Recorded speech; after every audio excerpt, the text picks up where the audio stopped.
All right, back on the show, Gabe DeArmond from PowerMizzou, and now it's a big week for them because now they are officially part of the CBS 24/7 Sports Network.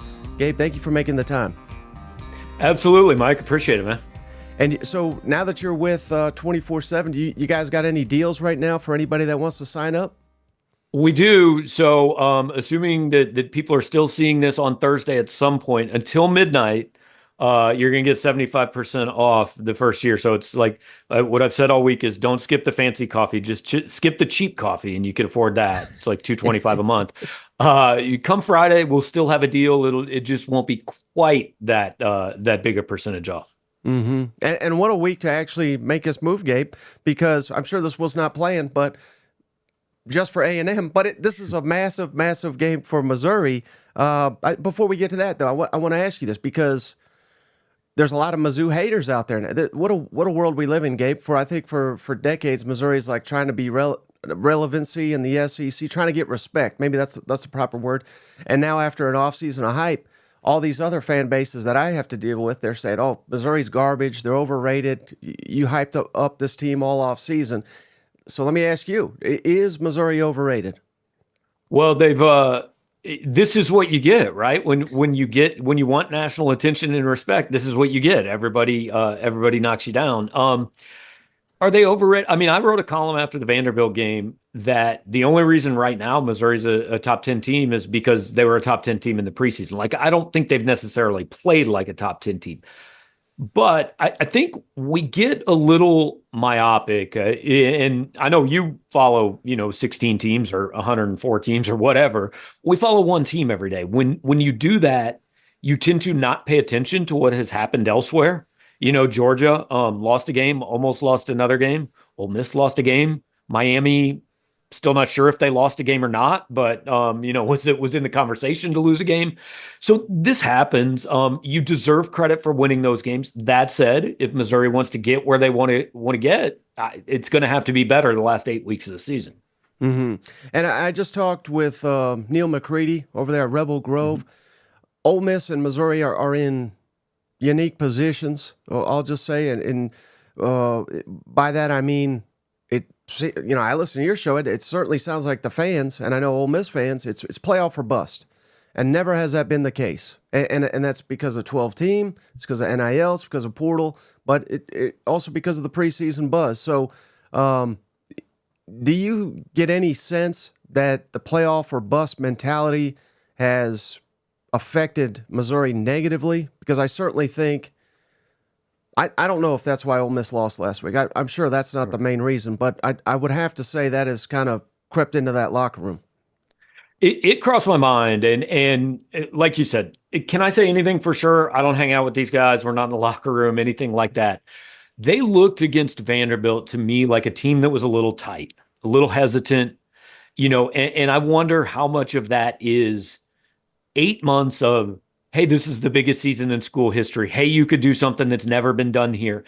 And you get out there and you think a little bit, and you don't want to be the guy that messes that up, right? I mean, you don't want to throw the pick. You don't want to miss the kick. You don't want to miss the tackle and be the guy that disappoints this fan base that is as hyped as it's ever been. So I wonder if that was a little part of it. And, I think a week off probably is good. I honestly think going on the road somewhere where it isn't that pressure. Instead, it's 100 and however many thousand people screaming at you that they don't like you. I wonder if that can maybe unify this team and loosen them up a little bit. I do get the feeling maybe they just need to go out and just play football and let it go a little bit. What would your thoughts be on this? If I asked you, is this the biggest game of the Eli Drinkwitz era at Missouri, or would you put some of the other games bigger?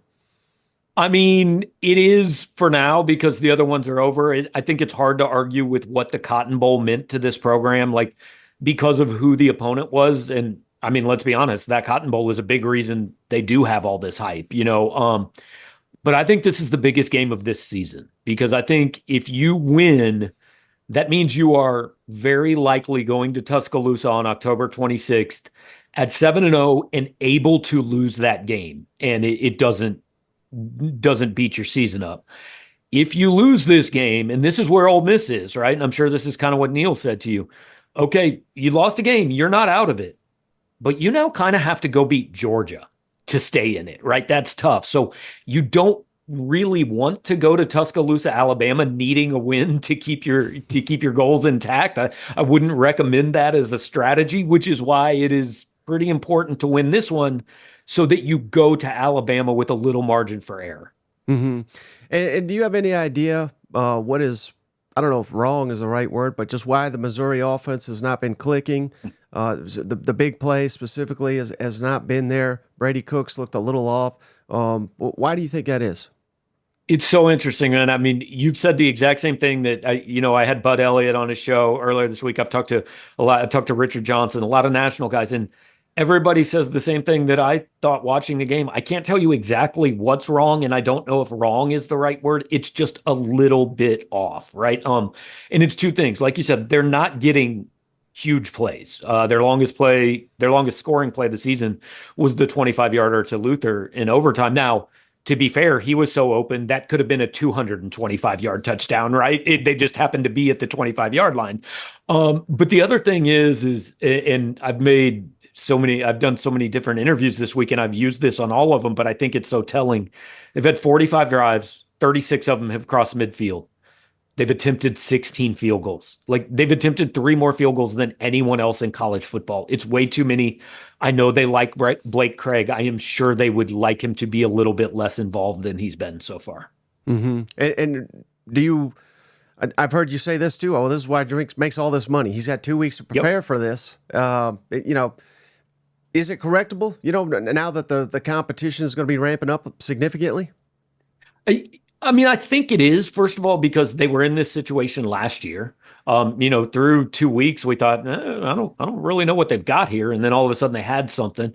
They're still moving the football. I mean, this is a top 25-ish offense in most things. They just, when they get inside the 40-yard line, they've stalled out. They've attempted 16 field goals. If you just change one of those every game to a touchdown, we're talking about a team that's averaging like 40 points a game and nobody's complaining, right? It's a play, 2 plays a game. So, yeah, I think it's correctable. And it's the most boring answer in sports, but it's almost always true. What's wrong? They just got to execute better on certain plays, right? Like, don't miss a block, don't have a penalty, don't miss a throw, whatever. It's a lot easier said than done, but it really is a simple answer. Mm-hmm.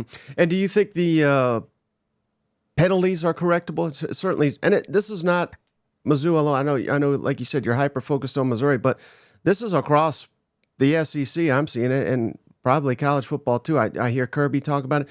Penalties are up all across the board, but do you think that is something they can get a handle on? Because that's going to kill them against these top tier teams they got upcoming. Yeah, it was interesting. I mean, the first 2 weeks it was all on offense. Then the week of Boston, they had 0 defensive penalties in the first 2 weeks, and then Boston College, they committed 3 on one drive that led to a touchdown. Penalties are a weird thing, right? Because we know you can call a penalty on every play if you really want to. And if a crew goes into a game really looking for something, they're gonna find it. I honestly think penalties are the luck of the draw as much as anything. Now, they tend to happen more like if you're a guy that gets called for holding a lot. Well, the reason is you're getting beat a lot, right? You're not good enough at your job, so you're holding to do it. But I think you can be a highly penalized team. Like, Alabama's always had a decent number of penalties. They're just good enough to overcome it. Right. Well, yeah, and to your point, in my brief high school career, I got called for a lot of damn penalties. You mentioned the defense. How big of a surprise to you is the performance of the defense? Because I would argue that all across the SEC, probably Missouri's defense, maybe the biggest surprise of an individual unit all across the conference. I know you can't do this, but if you take 3 plays out of the season, this might be the best defense in the country. I mean, they've given up 3 touchdowns that covered 190 yards or something like that. They've been elite on the other 212 plays. I said coming into this season, I thought it would be the offense carrying this team through September while the defense figured out what it was doing. It's actually been the opposite. The defense has kept them in games for the offense to do just enough to get to 4-0. So I think the defense is a step and a half ahead of where we thought it would be, and the offense is probably a step behind where we thought it would be. Do you think the defense can maintain that, though, with now jumping into conference play? Yeah, they're going to face better teams, right? I mean, look, I think Boston College is a better team than we thought. I think they're decent. I think Vandy, especially on offense, is better than we thought because I'm sure there are guys that are more fun to watch in college football than Diego Pavia, but I don't think there are a whole lot of them. He's really dangerous and he's a great watch unless you're the opposing defensive coordinator. But here's the thing, Mike, maybe you disagree with this. I think Missouri plays one good offensive football team all year. It's not this week either. Like they play at Alabama, and Alabama's really good. A&M, I think, is below average offensively. Oklahoma is probably below average offensively. Auburn seems to move the ball, but they can't really figure out offense. It doesn't seem. South Carolina, I'm not sure what to think, but I think the defense is better than the offense there.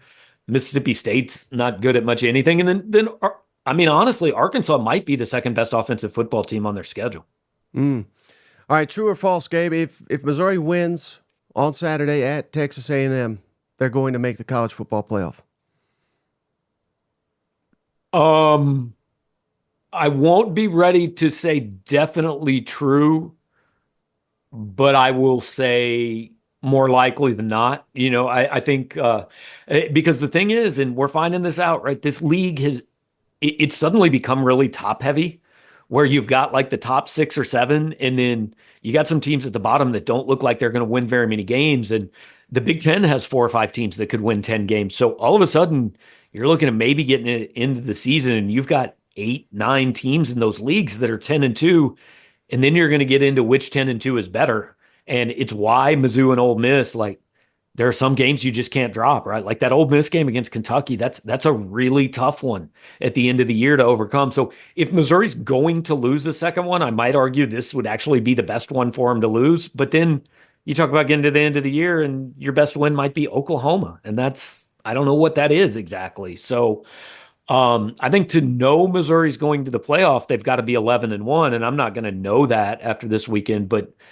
hey, let's go this way. They lose this game, I say they don't go. They win this game, they greatly increase their chances. Mm-hmm. All right, last thing for you, Gabe. Really appreciate your time. You already referenced it, so I have to feel like you're hearing it as much as I am. Oklahoma. I mean, we can't do a damn live show without Missouri and Oklahoma fans at each other's throats. Had no idea what a rivalry this was. One side doesn't even claim it's a rivalry, right? But now, of course, a lot of the Sooners have kind of, at least on my channel, they've quieted down since we've seen their offense in action. How often you get peppered about Oklahoma? Is it a daily basis? Is it a weekly basis? How often are you getting asked about that? It's settled down here in the last couple weeks, whether that's because we have moved to a new platform and Missouri fans are trying to figure that out, or I do find it somewhat amusing that 3 months ago, Oklahoma fans would have told you, no, our rival in this league is going to be Alabama and Georgia. That's what we're coming for. And now all of a sudden it's like, let's go try to mess with Missouri a little bit first, and look, I think, like, I don't think Oklahoma's a bad team. I don't think they're very good on offense. I think they're very good on defense, but we talked about it. I think we talked about it on your show last time I was on. They could actually be pretty good and be 7-5 with that schedule. I mean, that's what this league is. And they're used to 10 or 11 times a year clearly being the more talented football team on the field. That's just not true in this league with 16 teams in it. And it's it's why you always said, yeah, Boise beat Oklahoma, but if they were in the Big 12 at that time, or they beat Nebraska the next week and Colorado the week after that, and Missouri the week after that. So same thing with Oklahoma, right? They have to get up to beat Texas and maybe one other big game in the Big 12. Here it's, okay, we got Tennessee. Oh, hey, next week's at Auburn. Don't sleep on that one. And then the next week after, it's big game after big game after big game. And so I know people are looking forward to that one. And I'd be interested for Missouri fans to give their true feeling. If you told them you're splitting Alabama and Oklahoma, which one do you want? The smart play there is Alabama, because if Missouri wins in Tuscaloosa, they're in the playoff. I have zero doubt of that. But I think a lot of fans would say Oklahoma. All right, perfect place to end it. Gabe, before you go, can you tell the audience how to follow you and how to, again, check out PowerMizzou? Yeah, fortunately, it is the same way. Just type in powermizzou.com and it's going to go there. Now, if you want to type in the website address, it's 247sports.com. powermizzou.com/college/Missouri, but just powermizzou.com is going to get you there to our front page. Again, 75% off for the first few 100,000 people that listen to this, and then it'll be a little less than that, but we're still going to be offering a deal. And appreciate you you have me on and give me a chance to make a little sales pitch there at the end.